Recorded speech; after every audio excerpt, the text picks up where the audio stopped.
Hello, I'm Brian Fitzgerald, the Golf Doctor, and today we're going to extend upon the last video where I talked about how to improve your lag putting, and that was more of the mechanics and ways to control the distance that you hit the ball.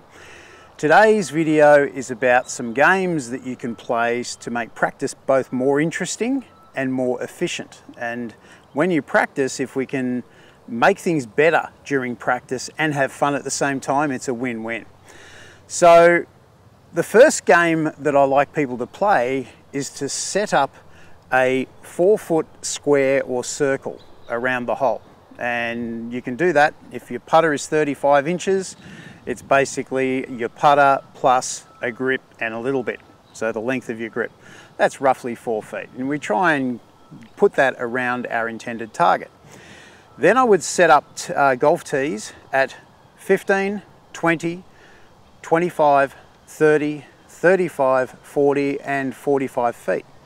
So you've got 7 different distances in there. And the important thing here is using one golf ball. And I like to use one golf ball when I practice because, and there are exceptions, and there's an exception later which we'll talk about, but generally if we use one ball, it's more golf-like. When you go out and play in a competition, you use one golf ball, you don't use many golf balls. Well, hopefully you don't, you might have lost a few. But we really want to try and make our training feel like it's like the game of golf. So one ball I think is really important with this drill. So you have a putt from any one of those distances and you try and get it in the square. If you get it in, fantastic, that counts as 1. If you miss, it counts as 0. Once you've played from that tee, just knock the tee down so you know you've been there and go to a different tee. So we're trying to do it at random distances. We don't want to just go from 15 to 20 to 25. Golf doesn't work like that.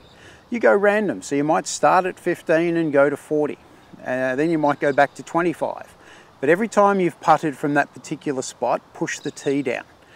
And then at the end, mark down your results out of 7 and put it in your notes function on your phone.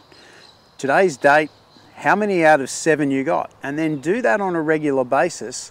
And the object is we're trying to make yourself better today than you were the last time you did it. Don't compare it to anyone else, just keep doing it for yourself. But that's a really good drill to do.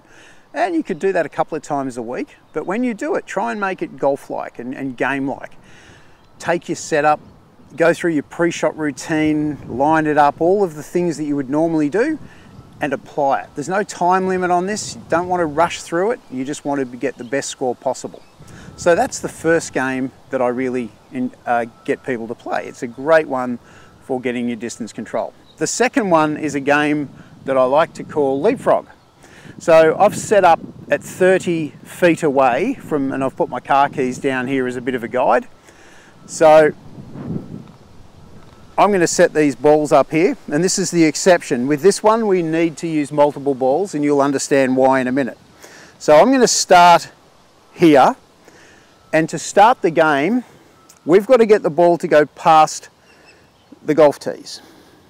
So I'll start with my first putt. So that's good, that's gone past the golf tees.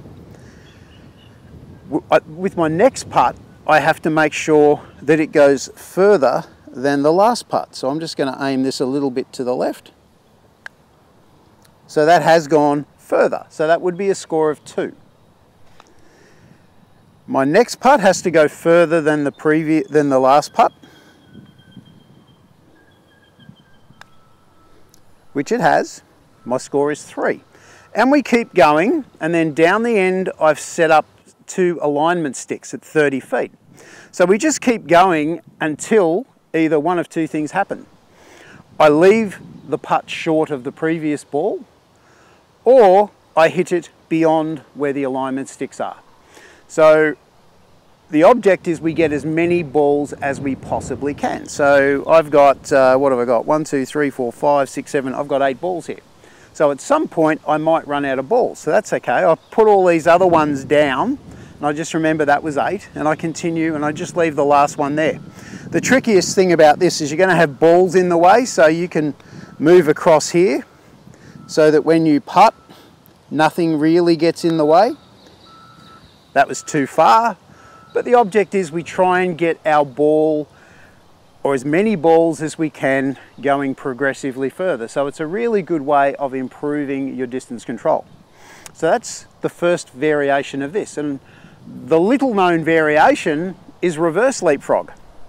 So if I go here, and I've got to say this one here is much, much harder than the first variation of leapfrog. So what we have to do here is we've got to hit a putt that finishes relatively close to those sticks without going past. Well, that wasn't very good. I didn't hit it anywhere near far enough, but for the purpose of the game, that counts as one. So now with the next one, I've got to hit it shorter of that, which I've done. Then I do it again. Now I have to hit it shorter than the last one.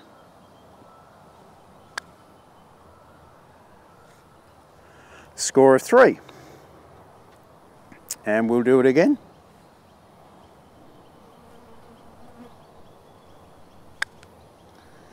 Oh, I made sure of that one. That's a bit too short.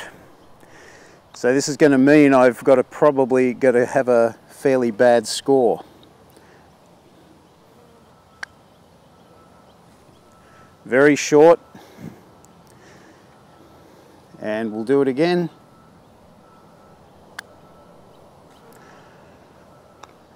Then we get to 7. What have I got? 1, 2, 3, 4, 5, 6. This is my 7th. And yep. Now we go to 8.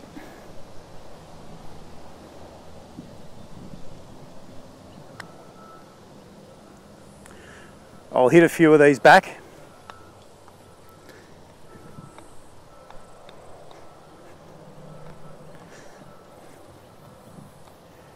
So my score is 8.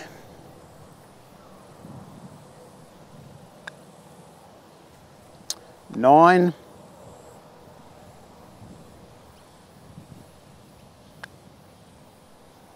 10.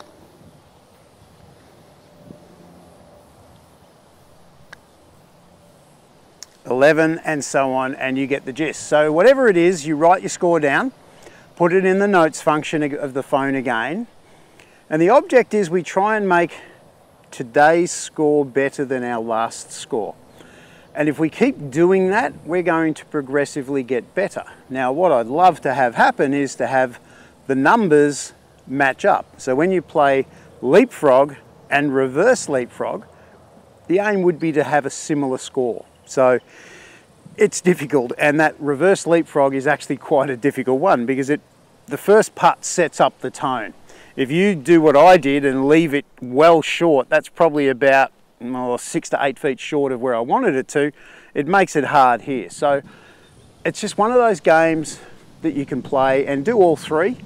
So you don't have to do all three in the 1 week. You might have one of those per week. But if you do all three in the 1 week, that's going to help you practice putting more efficiently.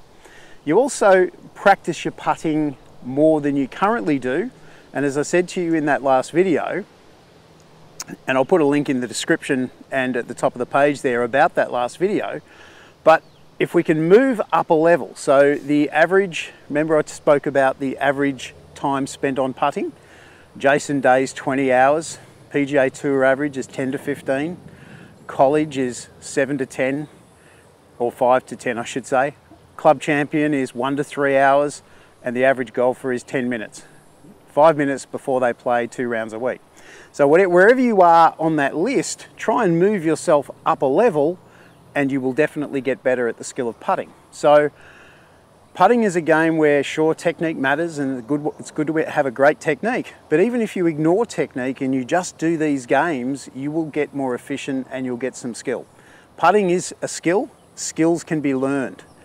Sure, some people are born good putters, some people are born bad putters, but essentially putting is a skill, and if it is a skill, skills can be learnt. So start working on that, and I know if you improve that distance control, you're going to have much lower golf scores, and that's the whole reason I make videos, is to lower your golf score. Thank you for letting me help you with your golf. I'm Brian Fitzgerald, the Golf Doctor, and I look forward to seeing you in my next video.